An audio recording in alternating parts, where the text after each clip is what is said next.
తాను పలికే కొత్త పలుకులో చంద్రబాబు జగన్మోహన్ రెడ్డి ప్రస్తావన లేనప్పుడు ఆంధ్రజ్యోతి అధినేత రాధాకృష్ణ గారు నగ్న సత్యాలను చక్కగా వివరిస్తారు. తారలు దిగివచ్చిన వేళ అనే తాజా కొత్త పలుకులో ఆయన అదే చేశారు. దానిపై మాట్లాడే ముందు అందరికీ వంగి వంగి దండాలు పెట్టి అల్లు రామలింగయ్య అతివలౌక్యాన్ని ప్రదర్శించే ఆయన కుమారుడు అల్లు అరవింద్, వరుస విజయాలతో విర్రవీగుతున్న అల్లు అర్జున్, సినిమా రంగం ఎంత మారిపోయింది. ధనమెచ్చిన మదమెచ్చును అని పెద్దలు ఊరికే చెప్పలేదు. సినిమా రంగంలో రియల్ ఎస్టేట్ రంగంలో మాదిరిగానే బ్లాక్ మనీ పేరుకుపోతున్నది. ఇది అతి కొద్ది మంది సినిమా నటులకు నిర్మాతలకు చేరుతోంది. దీనితో ప్రపంచాన్ని శాసించవచ్చన్న బలుపు ఏర్పడింది. తాము ప్రజలు ఎన్నుకున్న ప్రభుత్వాల కంటే దానికి నాయకత్వం వహిస్తున్న ముఖ్యమంత్రుల కంటే గొప్పవారమని, ధనవంతులమని, ప్రజాదరణ ఉన్నవారమని విర్రవీగిపోవడం ఎక్కువైంది. ఆంధ్రప్రదేశ్లో సినిమా రంగంలోని అరాచకత్వాన్ని కొంతమేర అదుపు చేయడానికి ప్రయత్నించిన అప్పటి ముఖ్యమంత్రి జగన్మోహన్ రెడ్డిపై విపరీతమైన దాడి జరిగింది. మీడియాలోనూ సినిమా రంగంలో మా డబ్బుతో మేము సినిమా తీసుకుంటున్నా, ప్రజలు మెచ్చి అధిక మొత్తంలో టిక్కెట్లకు ధర చెల్లిస్తున్నారు, మధ్యలో ప్రభుత్వ జోక్యం ఎన్నుకునే స్థాయి వరకు పవన్ కళ్యాణ్ వెళ్ళిపోయారు. రాజకీయ అధికారం వచ్చింది కాబట్టి ఇప్పుడు సినిమా రంగానికి ఇష్టారాజ్యంగా వదిలేస్తారో లేదో చూడాలి, లేకపోతే సామాన్య ప్రజలు మేలు కోరతారో ఆ ప్రభుత్వం చూడాలి. ఇక కొత్త పలుకు అల్లు అర్జున్ పై వ్యవహారానికి వస్తే, సినిమాలలో తాము పెట్టిన పెట్టుబడికి 10 రెట్లు లాభాలు ఆర్జించడానికి ఏ పని చేయడానికైనా సినిమా రంగం సిద్ధమైపోతున్నది. ఎన్నికల్లో విజయం సాధించడం కోసం రాజకీయ నాయకులకు ఎంత ముఖ్యమో, తమ సినిమా బాక్సాఫీసు వద్ద విజయం సాధించడం సినిమా నటులకు అంత ముఖ్యమైపోయింది. సినిమాలో పసలేకపోయినా హీరో వర్షిప్, పిచ్చి వ్యామోహాన్ని రెచ్చగొట్టి అమాయకుల నుంచి డబ్బు గుంజుతున్నారు. అందుకోసం అభిమాన సంఘాలను పెంచి పోషిస్తున్నారు. ఆ సంఘాలకు డబ్బులు, టిక్కెట్లు ఇచ్చి డబ్బు వాయించుకుంటున్నారు. అయితే వారి ఆకలి అక్కడితో చల్లారలేదు. ఆ ఆకలి వికృత కోణాల గురించి రాధాకృష్ణ కొత్త పలుకులో ప్రస్తావించారు. రాధాకృష్ణ కథనం ప్రకారం ఆంధ్రప్రదేశ్ ముఖ్యమంత్రి జగన్మోహన్ రెడ్డి ఉన్నప్పుడు ఆయనకు చిత్ర పరిశ్రమపై కోపం వచ్చింది. సినిమాల ప్రదర్శనపై ఆంక్షలు విధించడం ద్వారా బడా బడా స్టార్లు తన వద్దకు దేకుతూ వచ్చి సాగిడ పడేలా చేసుకున్నాడు. ఇప్పుడు పుష్ప 2 సినిమా విడుదల సందర్భంగా జరిగిన సంఘటనతో తెలంగాణ ముఖ్యమంత్రి రేవంత్ రెడ్డి కూడా చిత్ర పరిశ్రమను గడగడలాడించారు. అయితే జగన్మోహన్ రెడ్డి లాగా రేవంత్ రెడ్డి మొరటుగా వ్యవహరించకుండా సంధ్యా థియేటర్ ఘటనను చట్టపరంగా తనకు అనుకూలంగా మార్చుకున్నారు.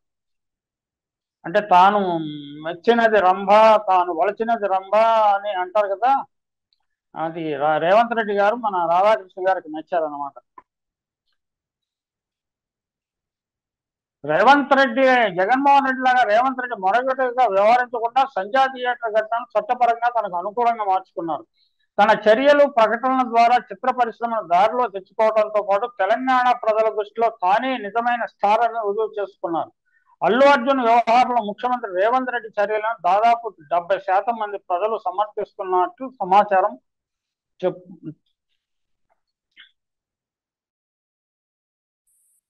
ప్రచారం చేస్తున్నారు. సంధ్యా థియేటర్ సంఘటన ఒక మహిళ మృతి చెందిన వెంటనే పుష్ప 2 సినిమాలో లీడ్ రోల్లో నటించిన అల్లు అర్జున్ బేషరతుగా క్షమాపణలు చెప్పి ఉంటే సమస్య అంత దూరం వచ్చేది కాదు. అంతకుముందు ఆ సినిమా సక్సెస్ మీట్ సందర్భంగా ముఖ్యమంత్రి రేవంత్ రెడ్డి పేరును అల్లు అర్జున్ మర్చిపోయారు. ఆ పొరపాటుకు విచారం వ్యక్తం చేయాలని ముఖ్యమంత్రి సన్నిహితులు కొందరు అల్లు అర్జున్కు సూచించగా రాజకీయాలతో తనకు సంబంధం లేదంటూ ఆయన సూచనను పెడచెవిన పెట్టారు.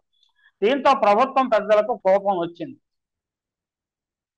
ఇది ఇలా ఉండగా అల్లు అర్జున్ పై విచారణపై స్టే లేనందున అల్లు అర్జున్ ను చిక్కడపల్లి పోలీస్ స్టేషన్ రప్పించి గంటల పాటు విచారించారు. అదే సమయంలో ఇకపై తెలంగాణలో సినిమా టికెట్ ధరలు పెంచడానికి అనుమతి ఇవ్వబోమని, బెనిఫిట్ షోలకు కూడా పర్మిషన్ ఇవ్వబోమని ముఖ్యమంత్రి రేవంత్ రెడ్డి శాసనసభ సాక్షిగా ప్రకటించారు. కారణం ఏమైనా గోటితో పోవాల్సిన గొడ్డల దాకా తెచ్చుకున్నారు. తెలంగాణలో బెనిఫిట్ షోలు ఉండవు, సినిమా టికెట్ ధరలను పెంచుకోనివ్వమని ముఖ్యమంత్రి ప్రకటించడంతో చిత్ర పరిశ్రమకు చెందిన ప్రముఖులు వణికిపోయారు. ముఖ్యమంత్రి రేవంత్ రెడ్డిని శాంతింపజేయడానికి ఎన్ని ప్రయత్నాలు చేసినా అవి ఫలించలేదు. ఇంతకు బెనిఫిట్ షోలు, పెద్ద సినిమాల విడుదల సందర్భంగా టిక్కెట్ల ధర పెంచుకోవటం అనే సంస్కృతి ఎందుకు వచ్చింది? దాన్ని ఎవరు తీసుకువచ్చారు? గతంలో ప్రకృతి వైపరీత్యాలు వచ్చినప్పుడు బాధితుల సహాయార్థం బెనిఫిట్ షోలను ప్రదర్శించేవారు. ఇప్పుడు సినిమాలపై పెట్టిన పెట్టుబడిని త్వరితగతిన రాబట్టుకోవటానికి ఈ షోలు వేస్తున్నారు. సృజనాత్మకత స్థానంలో గ్రాఫిక్స్ చేరాయి. మలయాళీ చిత్ర పరిశ్రమనే తీసుకుందాం. అక్కడ తక్కువ బడ్జెట్ తో అద్భుతమైన సినిమాలు తెరకెక్కిస్తున్నారు. ఊరు పేరు లేని తెలియని నటులతో సినిమాలు తీసి ప్రేక్షకాదరణ పొందుతున్నారు. భాష తెలియకపోయినా తెలుగు వాళ్ళు కూడా మలయాళీ సినిమాలను ఓపిక చూసి ఆనందిస్తున్నారు. తెలుగులో బాహుబలి, ఆర్ఆర్, RRR, పుష్ప వంటి సినిమాలతో అతి భారీ బడ్జెట్ సినిమాలు తీశారు. ఆ సినిమాలకు ఇతర భాషల్లో కూడా ఆదరణ లభించడంతో తెలుగు సినిమా ఖ్యాతి జాతీయ అంతర్జాతీయ స్థాయికి చేరిందని గొప్పలు చెప్పుకున్నారు. ఉదాహరణకు పుష్ప 2 సినిమాకు 1350 కోట్లు ఖర్చు చేశారని ప్రచారం జరిగింది. అందులో సింహభాగం ఆ సినిమా లీడ్ రోల్లో పోషించిన అల్లు అర్జున్, దర్శకుడు సుకుమార్ పారితోషికంగా తీసుకున్నారు. అల్లు అర్జున్ కు 350 కోట్లు, సుకుమార్ కు 150 కోట్లు చెల్లించినట్టు వార్తలు వచ్చాయి. మన దేశంలో ఇప్పటి వరకు అత్యధిక పారితోషికం తీసుకున్న నటుగా అల్లు అర్జున్ రికార్డులకు ఎక్కారు. భారీ బడ్జెట్ తో సినిమాల పేరిట ప్రేక్షకులు దోచుకుంటున్నారన్న అభిప్రాయం క్రమంగా ప్రజల్లో ఏర్పడింది. పేరు గొప్ప, ఊరు దెబ్బ అన్నట్లుగా పెట్టుబడులతో పోల్చితే లాభాలు అందుకు తగినట్టుగా ఉందని సందర్భాలే అధికంగా ఉన్నాయి. బాహుబలి సినిమా నిర్మాతలకు, కొనుగోదారులకు అసలు లాభాలు వచ్చాయో లేదో తెలియని పరిస్థితి. భారీ బడ్జెట్ తో తీస్తున్న తెలుగు సినిమాలతో పోలిస్తే స్వల్ప బడ్జెట్ తో మలయాళంలో నిర్మిస్తున్న చిత్రాలకు అనేక రెట్లు లాభాలు ఎక్కువ వస్తున్నాయని గణాంకాలు తెలుపుతున్నాయి. సందేశాత్మక చిత్రాలు అనేవి తెలుగులో దాదాపు కనుమరుగయ్యాయి.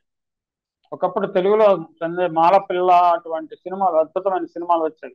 మా దేశం సినిమాల విడుదల సందర్భంగా గతంలో కూడా తొక్కిసలాటలు జరిగి ప్రాణాలు పోయిన సంఘటనలు ఉన్నాయి. అప్పట్లో అవి వివాదాస్పదం కాలేదు. ఎందుకంటే అప్పట్లో సినిమా నటులను ప్రజలు ఇష్టపడటంతో పాటు గౌరవించేవారు. ఇప్పుడు సినిమా నటులకు స్టార్డమ్ మాత్రమే ఉంటుంది, గౌరవం ఉండటం లేదు. నటులు స్టార్డమ్ తలకెక్కించుకొని తమను తాము డెమి అంటే అవతార పురుషులాగానో డెమి గాడ్స్ గానో భావిస్తూ భ్రమంలో బతుకుంటారు. బౌన్సర్స్ ను కాపలా పెట్టుకుని దర్పం వలకపోస్తున్నారు. ఈ నేపథ్యంలోనే సంజయ్ థియేటర్ సంఘటన జరిగింది. తొక్కిసలాట సంఘటనలో అల్లు అరవింద్ వెంటనే స్పందించకపోవడం, తర్వాత 25 లక్షల పరిహారాన్ని రేవతి కుటుంబానికి ప్రకటించడం జరిగింది. అన్నిటికీ మించి ముఖ్యమంత్రి రేవంత్ రెడ్డి శాసనసభలో ప్రకటన తప్పుపట్టే విధంగా విలేకరుల సమావేశంలో అల్లు అర్జున్ మాట్లాడారు. అది ఆయన చేసిన పెద్ద తప్పుగా పరిశీలకులు భావిస్తున్నారు. ఈ సలహాను ఆయనకు ఎవరిచ్చారో తెలియదు. ఫలితంగా ఆ వివాదం రాజకీయ మలుపు తిరిగింది. అనేక ఎగుడుదిగుడులను చూపి అల్లు అరవింద్ అయినా తండ్రిగా కల్పించుకొని విలేకరుల సమావేశం వద్దని కుమారుని వారించి ఉండాల్సింది. అల్లు అర్జున్ తండ్రి మాట కూడా వినరు అని అంటారు. మొత్తం మీద ఎంకి పెళ్లి సుబ్బిసాగుకు వచ్చినట్టుగా ఈ వ్యవహారం పుణ్యమాని మొత్తం చిత్ర పరిశ్రమ నష్టపోయే పరిస్థితి వచ్చింది. ప్రభుత్వంతో మధ్యవర్తిత్వం జరపడానికి కూడా చిత్ర పరిశ్రమ ప్రముఖులు సాహసం చేయలేకపోయారు. అమెరికా నుంచి వచ్చిన ఎన్ఎఫ్టి చైర్మన్ దిల్ రాజు చొరవ తీసుకుని చిత్ర పరిశ్రమ ఫిలిం డెవలప్మెంట్ కార్పొరేషన్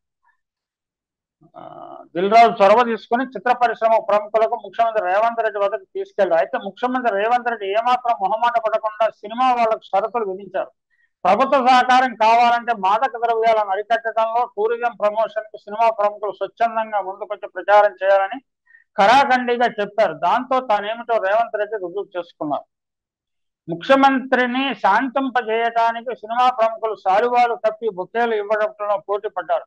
సమీకృత గురుకులాల అభివృద్ధికి సినిమాల ప్రదర్శనపై శిస్తు విధిస్తామని ఉప ముఖ్యమంత్రి బట్టి విక్రమార్క ప్రకటించారు. అన్నిటికీ తలలు ఊపిన సినిమా ప్రముఖులు తమకు ఏం కావాలో అడగలేకపోయారు. సంక్రాంతి నాటికి పెద్ద బడ్జెట్ సినిమాలు విడుదల కానున్నాయి. ఆ నిర్మాతలు, దర్శకులు, ముఖ్యంగా నటులు చచ్చిందిరా గొర్రె అన్నట్టుగా తమలో తామే నాలికలు కొరుక్కుంటున్నారు. కుర్ర హీరో అల్లు అర్జున్ నోట దురుసు తమ పీకల మీదకి తెచ్చినట్టు వారు తెగ బాధపడుతున్నారు. అయితే ఇప్పటికే సమస్య పీఠములు పడిపోయింది. సినిమాలో స్మగ్లర్ తో ఫోటో దిగటానికి నిరాకరించిన ముఖ్యమంత్రిని మార్చినట్టు చూపించి ఉండవచ్చు. కానీ నిజ జీవితంలో ముఖ్యమంత్రితో పెట్టుకుంటూ ఏమవుతుందో యావత్ సినిమా రంగానికి రేవంత్ రెడ్డి గారు నిరూపించారు. రాజదండం బలం అలాంటిది. దాని ముందు అందరూ తలంచాల్సిందే.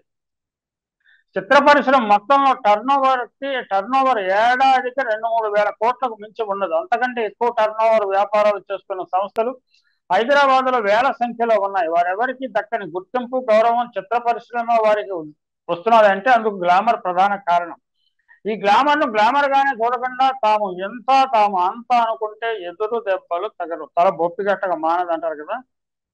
కడవడంత గుమ్మడికాయ కత్తిపీటకు లోకు అన్నట్టుగా ఎంత పెద్ద స్టార్ అయినా పొలిటికల్ స్టార్ ముందు తల వంచాల్సిందేనని ముఖ్యమంత్రి రేవంత్ రెడ్డి రుజువు చేశారు. తెలంగాణలో బెనిఫిట్ షోలు ఉండవు, సినిమా టికెట్ ధరలను పెంచుకోనివ్వమని రేవంత్ ప్రకటించడంతో చిత్ర పరిశ్రమకు చెందిన ప్రముఖులు వణికిపోతున్నారు.